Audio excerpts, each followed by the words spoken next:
Welcome to the Deep Dive. We're the place you come to make sense of all those complex sources, the articles, the research you send our way.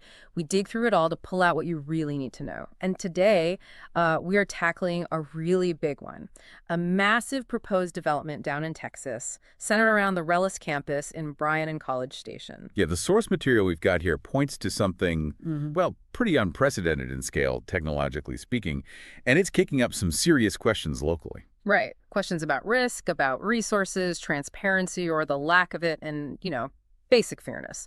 Community equity in Brazos County. So what are we actually talking about here? Based on the documents, it looks like three main parts, all huge. First, there's a proposed chip manufacturer, right? Planned for the west side of RELLIS. A big one, yeah. Then second, these large data centers. Massive computing power needed there. And third, this is the really eye-opening part, an associated plan for 4 nuclear power stations. The sources implied these are the small modular reactors, SMRs they call them. Exactly. And putting those three together, the chip fab, the data centers, the nuclear power, right next door to existing cities, well, it's ambitious. And you said it, highly controversial down there. Which brings us to why we're doing this deep dive.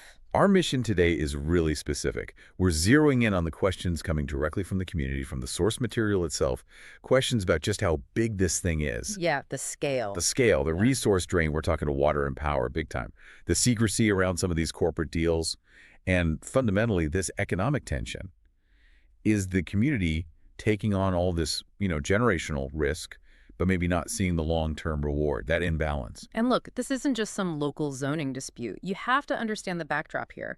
The justification for taking these risks, it's tied to this huge number we keep saying. The $7 trillion figure. Exactly, a projected $7 trillion industry that this whole RELLIS setup, this proving ground, is supposed to unlock, validate it for use, across the country. So the local impacts are set against this massive, almost abstract national economic prize. That's the hook. That's what makes this whole conversation so important locally and nationally. Okay, let's try and unpack this. We really have to start with the technical side, just the sheer size of what's being described. Okay, so the manufacturing part first, the physical footprint.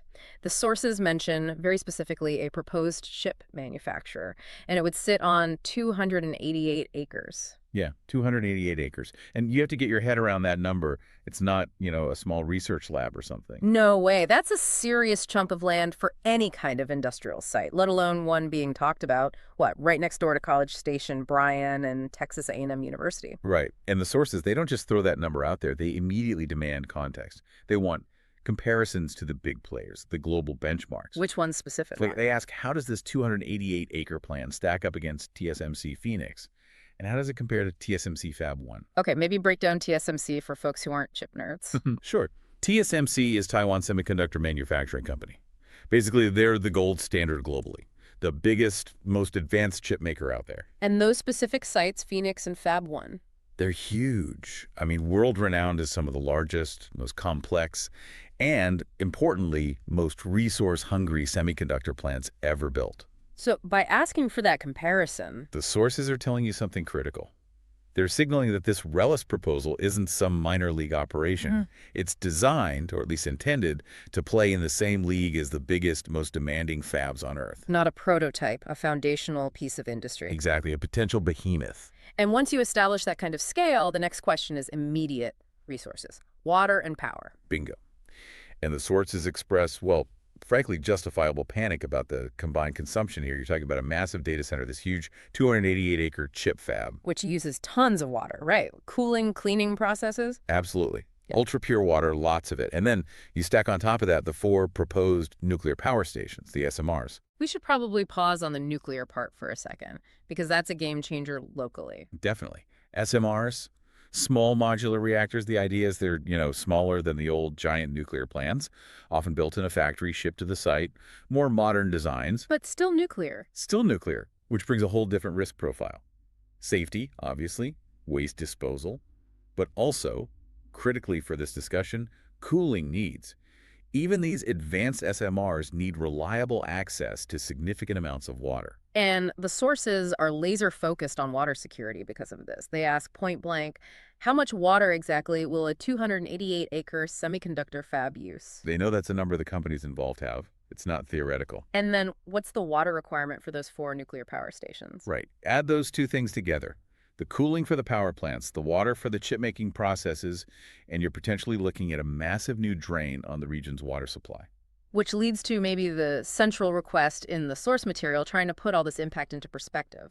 Yeah, they want this killer comparison metric. They demand a list.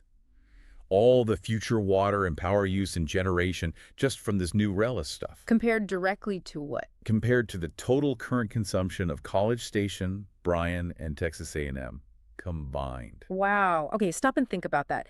A&M is huge, one of the biggest universities in the U.S., College Station, and Bryan aren't small towns anymore. They're growing fast. So if this one new industrial complex at RELLIS, if it's projected to use as much or maybe even more resources than all three of those existing entities put together? That completely changes the game for local resources, right? It potentially destabilizes everything. The community's basically being asked to host a new neighbor that might instantly double the demand on water and power. And it's not just comparing to today.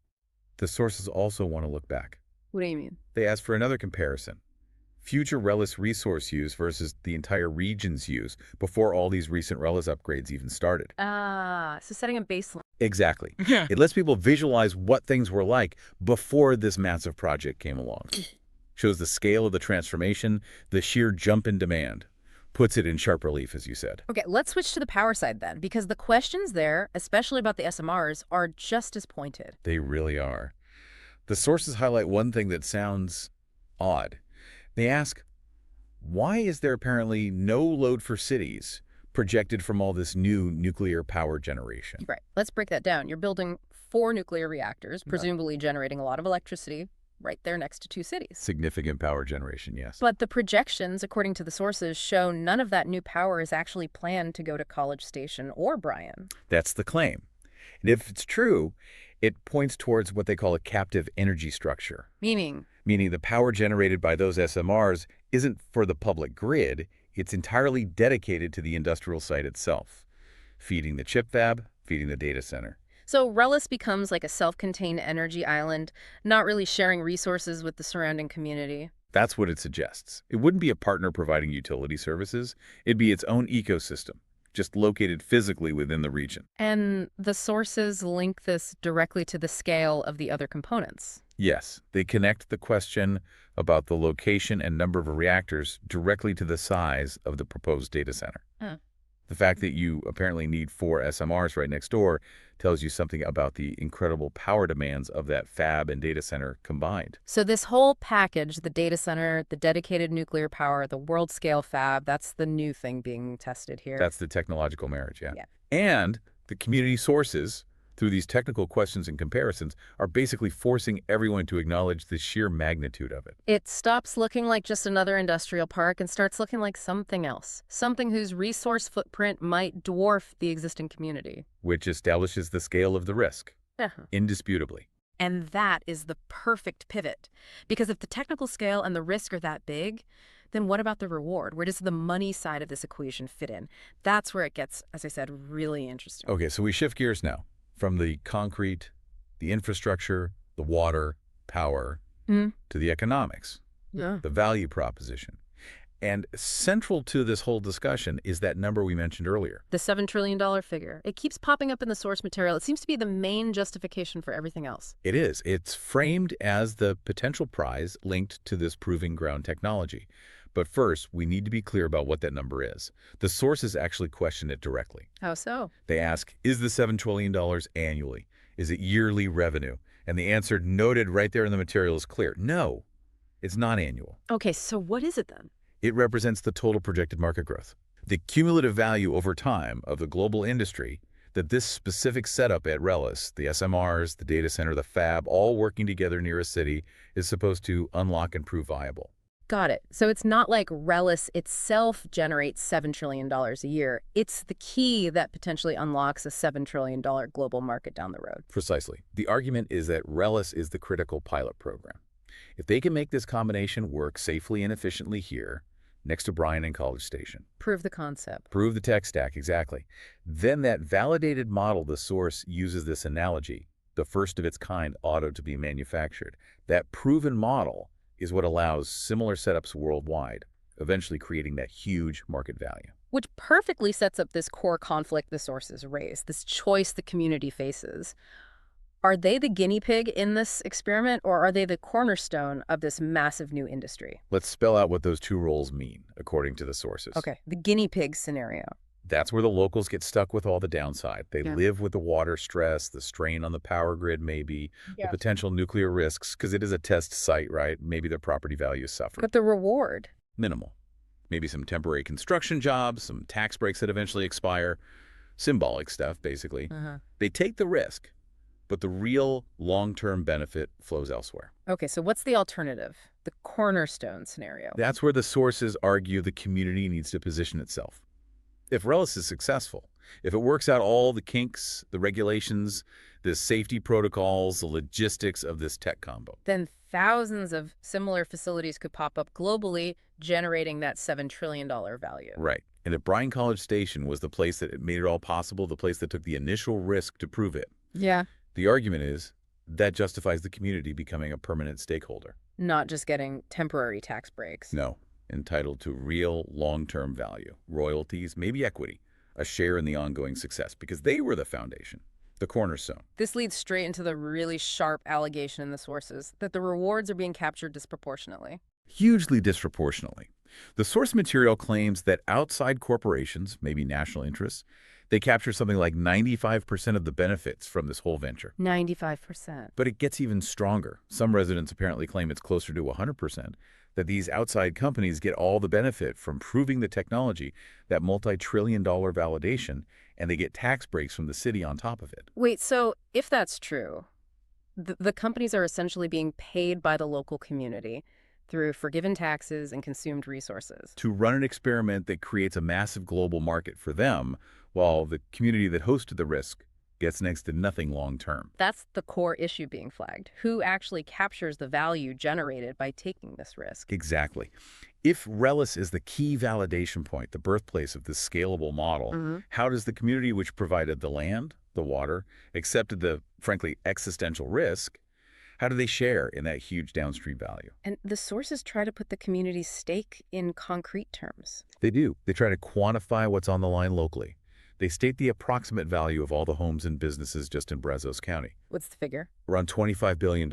Yeah. And the sources explicitly say this entire $25 billion value, plus residents' health, safety, peace of mind, it's all deemed at risk by this project. So $25 billion in local assets potentially impacted. Yeah. That's the baseline for figuring out what a fair return might look like. Right. And given that huge local stake, the sources then float a possible structure for what the community should get back if they end up in that guinea pig role. What do they propose? They suggest maybe a 5% equity return, or perhaps 2% of that total market value flowing directly back to the citizens. 5% is explicitly mentioned as a potentially reasonable return on investment for the risk of being the test case. Okay, 5% equity. What does that actually mean in dollar terms? The sources try to calculate that, right? They attempt a sort of conceptual calculation. They ask, okay, if the community got 5% equity, how much money per year would that put back into the pocket of every single resident in Brazos County? And what's the number they come up with? The source mentions a calculation that results in something like $560,000 per resident, presumably over the long haul. $500,000 per person? That sounds huge. It does, but we have to be careful. Remember, the $7 trillion isn't annual. So this calculation is complex, maybe more rhetorical. It's trying to say, even if you could calculate the community's 5% share of that massive market catalyst, And divide it up. and it came out to some potentially large number per person over time, the source immediately adds a crucial caveat. It says even that amount, that $560 K figure, may not begin to repay the loss in the guinea pig scenario. Ah, so even a seemingly large financial return might not cover the non-financial costs. Exactly. The health risks, the safety concerns, living near nuclear materials, potential long-term property devaluation, Yeah. things you can't easily put a price tag on or insure against. So the demand for equity isn't just about getting rich. It's about creating a permanent financial buffer against potential long-term uninsurable harms. That seems to be the argument. A guaranteed financial stake to offset risks that might last for generations, especially if, say, the corporate partners leave after their tax breaks expire, but the local impacts remain. And this whole discussion gets even more tangled when you bring in the immediate city finances. the tax breaks. Absolutely. The sources pointedly ask, how big are the tax breaks for the RELLIS data center and the chip fab? How much actual guaranteed revenue is the city of Bryan, for example, giving away right now? Giving away today in exchange for maybe being part of this speculative $7 trillion dream later. That's the tension. The local government gives up immediate income through tax abatements to enable this, national level tech project. But the main financial winners of that project, the outside corporations, they allegedly have no requirement to share their massive potential downstream profits with the locals who are footing the bill and bearing the physical risk today. It basically forces the community to subsidize its own risk exposure. That's a good way to put it. But practically speaking, can a local community actually negotiate and enforce like a 5% long-term equity stake in a whole global industry based on, say, a local tax deal? That sounds legally ambitious. It's incredibly challenging, Mhm. legally and politically, which is exactly why the next section, focusing on transparency, becomes so critical. If the community doesn't even know the terms of the deals being made, Then their ability to negotiate any kind of fair share, let alone equity, just disappears. They're left holding the bag, basically. precisely, left with the risk detached from the reward. Okay, so this gap between the huge long-term risk the community is taking on and this potentially elusive reward, it's made much worse by what the sources describe as a serious lack of public transparency. Yeah, and they use a really interesting local analogy to try and make this point visceral, to show how it feels when public assets seem to be traded away for private gain with little public benefit. You're talking about the Midtown Park comparison. Exactly. Now, to be clear, the proposed playground at Midtown Bryan isn't physically part of the RELLIS project. The comparison is purely metaphorical. Right, so what's the analogy? It compares the square footage of the big new data center and this proposed playground amenity at Midtown Bryan. Compares that small public space to the much larger area of the original Midtown Bryan Park, which used to be a public golf course. Okay, so what's the point they're making? The rhetorical point is powerful. It's used to argue, look how much public land, a community resource like the old golf course, was given over for private development, and what did the public get back in return? Just a few acres of free-use playground, as the source puts it. So it's a metaphor for the RELLIS deal itself. The public gives up resources, takes on risk. Exactly. Bearing the huge risk, they use that 95% risk figure again, while potentially only getting a small token reward in return, like getting a small playground when you used to have a whole golf course. It taps into that feeling of being shortchanged. And that feeling seems amplified by these really serious concerns about transparency and just basic public notification. Very serious. There's one allegation in the source material that's particularly charged regarding media funding. What does it allege? It states that some media outlets allegedly received around $350,000 from the Bryan City Council budget. And these funds were supposedly earmarked to help with distributing information about water security-related issues. Okay, on the surface, maybe that sounds okay, informing the public about water. But the source immediately raises a critical question about influence and timing. Were those funds actually used to, let's say, manage the narrative? Or maybe even delay informing the public about the water security problems directly tied to the massive new demands from the RELLIS project? The worry being that public money meant for information might have been used strategically to control or even suppress uncomfortable details about resource depletion. That's the concern being voiced, yeah, that the information flow was managed, not open. And this isn't just speculation. The sources point to outside reporting on notification problems. Right, they actually cite KBTX, which is a local news station down there. KBTX reportedly stated that the public is not being given fair notice on such consequential agenda items. That's not just a minor procedural hiccup. If the local news is saying notice is inadequate on major issues. It suggests a potential systemic problem in how these crucial decisions, things that will affect the cities for generations, are being handled. Is there a specific example given? Yes, a very concrete one. They mention a KBTX report detailing an instance where citizens were apparently given only 1 hour notice for public input. 1 hour. 1 hour for a special meeting about the RELLIS Reinvestment Zone 3, which covers some of these major developments. I mean, realistically, an hour isn't even enough time for most people to find out about the meeting, let alone get there, right? Yeah. Never mind actually reviewing complex documents about finances or land use and preparing something meaningful to say. Exactly. Especially on a topic the sources argue will forever affect the two cities. 1 hour feels designed to limit input, not encourage it. So pulling all these pieces together, the analogy, the funding questions, the documented lack of notice. What's the overall conclusion the sources draw? It's pretty blunt. The city councils of both College Station and Bryan are allegedly standing behind NDAs to keep data center deals from the public and not giving adequate notice. NDAs, non-disclosure agreements. That's a key accusation. It's huge, because if it's true, it means the elected officials, the people supposed to represent the community's interests, might be legally barred from telling the public the full details of deals that, as the sources argue, put $25 billion in local assets, plus health and safety, on the line. So if the official channels are perceived as closed off or opaque? Then the community feels forced to find other ways to protect its interests, which leads directly to the final demand, the call to action, that emerges from these sources. What is that ultimate goal? It's very focused. The plan noted in the documents is to get a summary of all this out there, specifically posted on the TexAgs community forum. Which is a big deal locally, right? Very influential online community. Massive. And the purpose of posting it there is explicit. To serve as a call to action for residents for both Bryan and College Station to opt for equity and demand long-term royalties from this RELLIS proving ground. So it boils down to, if the cities are giving away huge tax breaks, and the residents are the ones living with the resource strain and the safety risks, then those residents deserve a direct, ongoing financial stake in the success of that $7 trillion industry that's being built essentially in their backyard, using their resources and leveraging their risk tolerance. they want to shift from being the passive guinea pig to being an active cornerstone. With the financial documents, the equity agreement, the royalty contract, whatever it takes to prove it, and crucially, paperwork that lasts. Lasts beyond the initial companies, beyond the initial tax deal. Exactly. Something that ensures future generations, who will still live with the legacy of this project, continue to receive compensation for the risk that was accepted today. Hashtag tag outro. You know, listening to all this deep dive really lays bare a fundamental conflict for the people in Bryan and College Station.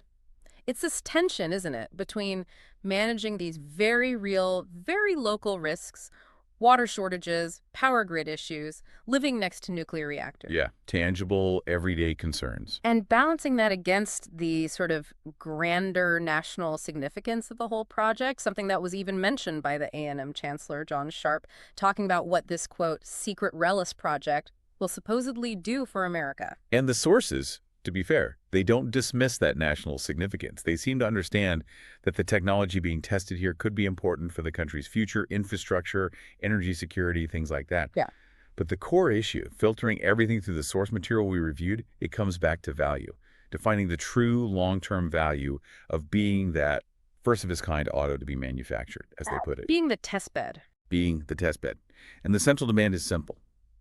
The community that takes on that initial, potentially severe local risk must get a significant, permanent share of the eventual rewards, a share of that $7 trillion industry that wouldn't exist without them proving the concept first. It makes sense. If you accept this really unprecedented role, being the cornerstone for a tech combination like this, nuclear data centers right next to cities, that risk doesn't just vanish after 5 or 10 years when a tax abatement runs out. No, it's potentially generational.